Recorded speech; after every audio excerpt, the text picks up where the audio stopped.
تخوام ڕیکلامی حەپی خەوە یا ڕیکلامی هەڵبژاردنە کاندیدی سەربەخۆش ژمارە 44 خۆ کاندید نەکردووە لە نەوەڵا ئەمە وەکوایە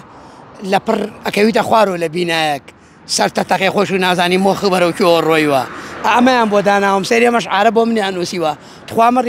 ڕیکلامی حەپی خەوە یا ڕیکلامی هەڵبژاردنە ئەمە یەک دوو برادەرێک لەم برادرانە کە ئەمەی کردووە ئەڵێ تیمساحی بێ کلکی قرتاوە دایمە دەمی کردێتەوە ئەنجا لوتی تیژەکاتەوە ناشری دایمە کە لوتی تیژ کردۆ پەنێکی پێەیە یعنی لەوا شێخم نەماوە جاڵم کاکە بۆ نووسیوتانە لە بەعزیەکان نووسیوتانە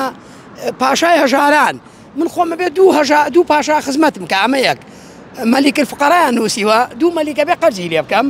و ئەبێ ئەمەی کە ئەم ئەڵێن نابێ بخەوم ئەبێ دوو قاوەچی بگرم بەس قاوم بۆ تێ بکات خەریکی قاوە خواردن باشە تۆ بەنیازی خۆ کاندیدکەی ناوەڵا بەتەمای ئەوە نیم و بەڵامی نەکردووە لە دانیشتنیەکە شتێکە بەدەم خەوی شۆشتی وام نەوتووە ئەوە دڵنیابە لەوە ئەشیدی ناوە لە کۆمیسیۆنانیە ناوەڵا کوڕە بە خاتری خواوەزانام تۆ لە برادەرەکان بخلافری خەریکە لەوان باشتر تووشمەکەی